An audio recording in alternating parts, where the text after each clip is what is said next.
Hello friends, कैसे हैं आप सब। आई होप आप लोग स्वस्थ होंगे, अपनी तैयारी में व्यस्त होंगे। आज हम डिस्कस करेंगे CDP previous questions. Important questions की सीरीज है, इसलिए आप सभी लोग वीडियो को लास्ट तक जरूर वॉच करिएगा।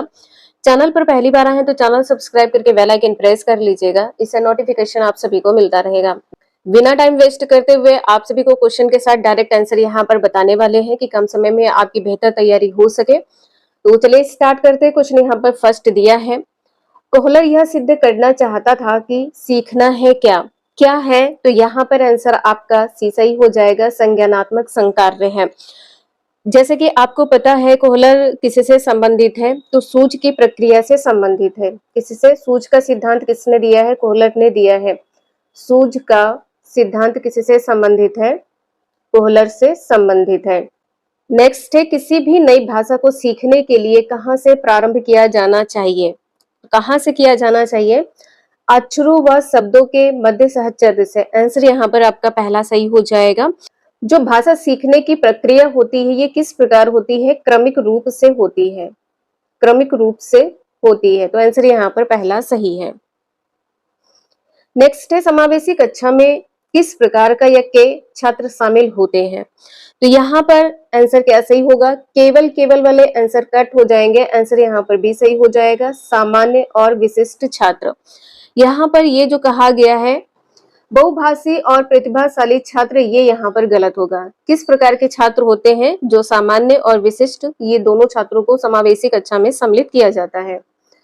नेक्स्ट है, अधोलिखित में गणित संबंधी अधिगम अक्षमता को कौन सा पद परिभाषित करता है? क्वेश्चन नेक्स्ट यहाँ पर जो आपका दिया है, तो गणित संबंधी है तो गणना दोष हो जाएगा।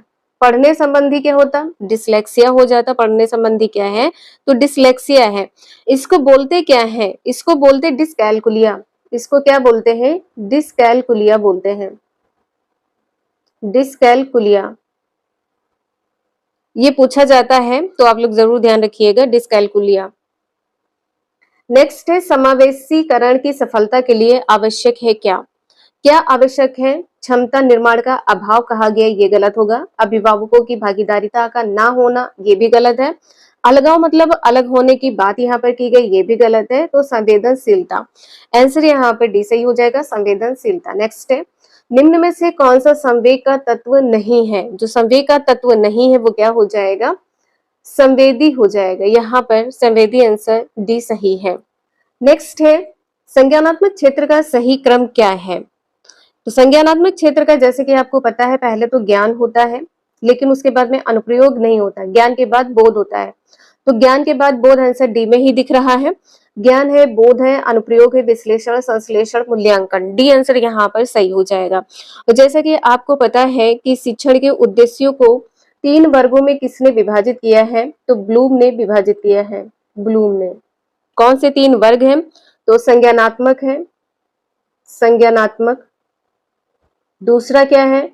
दूसरा है भावनात्मक क्षेत्र। दूसरा है भावनात्मक क्षेत्र। तीसरा है मनोगत्यात्मक क्षेत्र। तीसरा है मनोगत्यात्मक क्षेत्र। ये 3 क्षेत्र होते हैं, किससे संबंधित है? ब्लूम से संबंधित है। पूरा नाम इनका क्या है? बेंजामिन ए ब्लूम है। बेंजामिन ए ब्लूम है। बेंजामिन ए ब्लूम पूरा नाम है। जो ज्ञान, बोध, अनुप्रयोग, संश्लेषण, विश्लेषण, मूल्यांकन है, तो ये किससे संबंधित है? ये संज्ञानात्मक क्षेत्र से संबंधित है। पहले पॉइंट से संबंधित है, जरूर ध्यान रखिएगा। नेक्स्ट है, निम्न में से कौन से अच्छे शिक्षण की विशेषता नहीं है? कौन सी विशेषता नहीं है? स्वेच्छाचारी, मतलब अपनी मर्जी से सारे काम करना। इसमें बच्चों की कोई भी प्रतिभागिता या बच्चों का प्रतिफल ना हो, तो ये गलत हो जाएगा। एक अच्छे शिक्षण के गुण क्या होने चाहिए? सहानुभूतिपूर्ण होने चाहिए, जनतांत्रिक होने चाहिए, मतलब बच्चों के लिए होने चाहिए, वांछनीय सूचनाएं देने वाला होना चाहिए। नेक्स्ट है, अभिप्रेरणा का जो प्रत्याशा सिद्धांत है किसके द्वारा दिया गया है? तो ये दिया गया है विक्टर ब्रूम के द्वारा। आंसर यहाँ पर पहला सही हो जाएगा।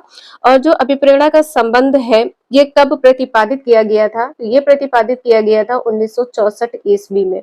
1964 ईस्वी में प्रतिपादित किया गया था। क्वेश्चन नंबर नेक्स्ट है, अग्रिम व्यवस्थापक प्रतिमान किस परिवार से संबंधित है? तो ये किस परिवार से संबंधित है? सूचना प्रक्रियाकरण से संबंधित है। सी आंसर यहाँ पर सही हो जाएगा। डिटेल में पढ़ने के लिए आप सभी लोग कमेंट करके बताइएगा, तो आप लोगों को डिटेल में भी वीडियो प्रोवाइड कर देंगे। और आप लोगों को बता दें कि यूथ कंपटीशन की बुक है, अगर आप लोग यूथ कंपटीशन की बुक से डायरेक्ट पढ़ना चाहते हैं तो आप लोग कमेंट करके एक बार जरूर यस कर दीजिएगा। अगर यहाँ पर 50 कमेंट्स भी आ गए तो हम आपको यूथ कंपटीशन की जो यूपी टेट फर्स्ट पेपर है और सेकंड पेपर है, दोनों आपको कंप्लीट करवा देंगे। नेक्स्ट है, कौशलों के स्थानांतरण के लिए कौन सा उपयोगी है? कौशल के स्थानांतरण के लिए, तो कौशल अंतरण एक गति है ना कि उद्देश्य। ये क्वेश्चन आपका कई बार रिपीट हो चुका है, तो पहला आंसर यहाँ पर सही है। नेक्स्ट है, निम्न में से कौन सा शिक्षण सूत्र नहीं है, ये बताना है। तो यहाँ पर क्या नहीं होगा? निगमन से आगमन की ओर नहीं होगा, बाकी यहाँ पर सरल से कठिन की ओर है। इसके बाद में ज्ञात से अज्ञात की ओर है, ज्ञात से अज्ञात की ओर है, और यहाँ पर दृश्य से अदृश्य की ओर है, अनिश्चित से निश्चित की ओर है, विशिष्ट से सामान्य की ओर है, विशिष्ट से सामान्य की ओर है। इसके बाद में विश्लेषण से संश्लेषण की ओर है, विश्लेषण से संश्लेषण की ओर है, विश्लेषण से संश्लेषण की ओर है, और प्रकृति का अनुकरण भी इसमें सम्मिलित है। नेक्स्ट है, सूक्ष्म शिक्षण चक्र का प्रथम पद होता है क्या? तो प्रथम पद होता है योजना बनाना। प्रथम पद क्या होता है? योजना बनाना। आंसर यहाँ पर सी सही हो जाएगा। योजना बनाने के बाद जो सेकंड है इसमें क्या हो जाएगा? शिक्षण, शिक्षण कार्य करना। इसके बाद में प्रतिपुष्ट है, तीसरे पॉइंट पर प्रतिपुष्ट है, और चौथे पॉइंट पर क्या हो जाएगा? पुनः योजना बनाना। ठीक है, फिर इसके बाद में क्या हो जाएगा? फिर शिक्षण हो जाएगा, फिर प्रतिपुष्टि हो जाएगा। नेक्स्ट है, निम्न में से कौन सा अवबोध स्तर के शिक्षण में शामिल है? तो यहाँ पर आंसर आपका डी सही हो जाएगा, अन्वेषण शामिल है। किसमें कहा गया? अवबोध स्तर में। तो यहाँ पर देखिए, एक अन्वेषण हो गया, दूसरा प्रस्तुतिकरण होगा, प्रस्तुतिकरण, प्रस्तुतिकरण हो जाएगा। इसके बाद में है आत्मीकरण। इसमें ध्यान रखिएगा, आत्मीकरण किसमें आएगा? तो अवबोध स्तर में आएगा। और वर्णन है, अवबोध स्तर में 4 सोपान है। अवबोध स्तर में कितने सोपान है? तो 4 सोपान है। 4 सोपान कौन कौन से हैं? यहाँ पर अन्वेषण है, प्रस्तुतिकरण है, आत्मीकरण है, वर्णन है या अभिव्यक्तिकरण है। नेक्स्ट है, शैक्षिक सुधारों में प्रभावी विकेंद्रीकरण तभी संभव होगा जब। तो यहाँ पर आंसर क्या सही है? जब खंड व संकुल संदर्भ केंद्रों की भागीदारी बढ़े हैं। ये भी आंसर आपका सही है। स्थानीय संदर्भ व्यक्ति उपलब्ध हो, ये भी सही है। अध्यापकों के पास संसाधन और प्रासंगिक सामग्री भी मौजूद हो।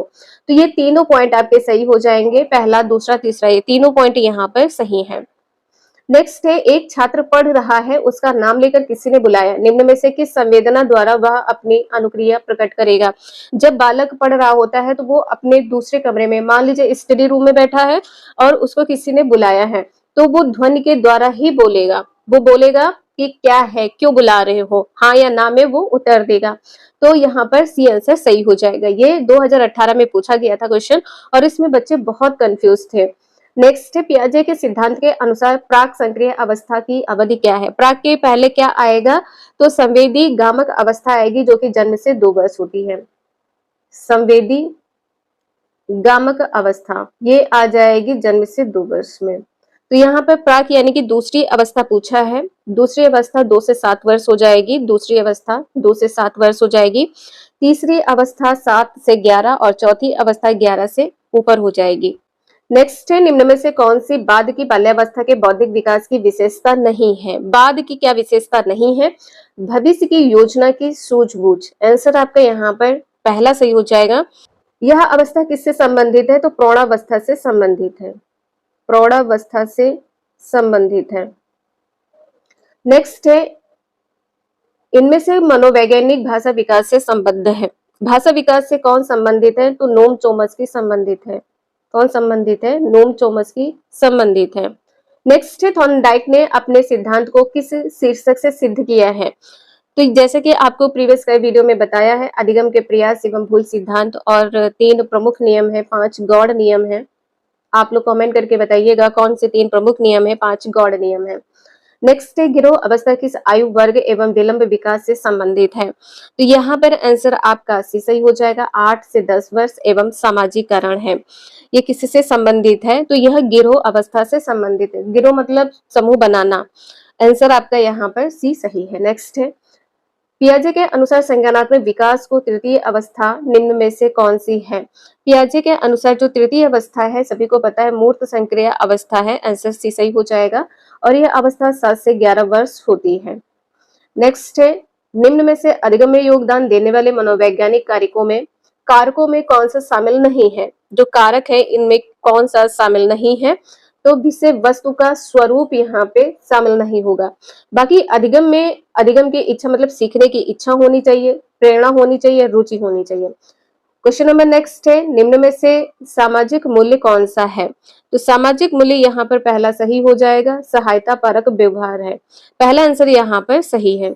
नेक्स्ट है, पश्च अन्वेषण तथा साधन साक्ष्य विश्लेषण निम्न में से किसके उदाहरण है? तो यहाँ पर पहला आंसर सही होगा, स्वतः शोध। अगर समझ में आ रहा हो तो प्लीज आप सभी लोग एक लाइक जरूर कर दीजिएगा और कमेंट करके यस लिख दीजिएगा। क्वेश्चन नंबर नेक्स्ट है, सीखने के वक्र अभ्यास द्वारा सीखने की मात्रा, गति और प्रगति की सीमा को ग्राफ पर प्रदर्शित करते हैं, यह किसने कहा है? तो यह कहा है, ये किसने कहा है? तो गेट्स ने कहा है। गेट्स ने कहा है। ये चारों पॉइंट आपके यहाँ पर गलत है, गेट्स ने कहा है। नेक्स्ट है, निम्न में से कौन सा थॉर्नडाइक के अधिगम के प्राथमिक नियमों में शामिल नहीं है? तो प्राथमिक नियम में शामिल सहचर्यात्मक स्थानांतरण का नियम नहीं है, ये गौड़ नियम में शामिल है। ये किसमें शामिल है? गौड़ नियम में शामिल है। और जैसे कि आपको पता है 3 प्रमुख नियम कौन कौन से हैं? तो 3 प्रमुख नियम है, अभ्यास का नियम, प्रभाव का नियम और तत्परता का नियम। नेक्स्ट है, अनुकूलित अनुक्रिया सिद्धांत किसके अनुकूलन पर बल देता है? तो किसके अनुकूलन पर बल देता है? व्यवहार पर बल देता है।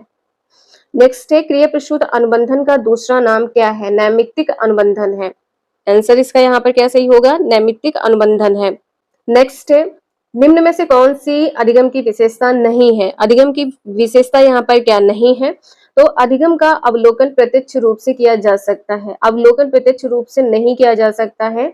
तो आंसर यहाँ पर आपका पहला सही है। ये 30 क्वेश्चन आपके कंप्लीट होते हैं। वीडियो यूजफुल लगे तो प्लीज लाइक एंड सब्सक्राइब जरूर करें। मिलते हैं नेक्स्ट क्लास में। Thank you for watching this video.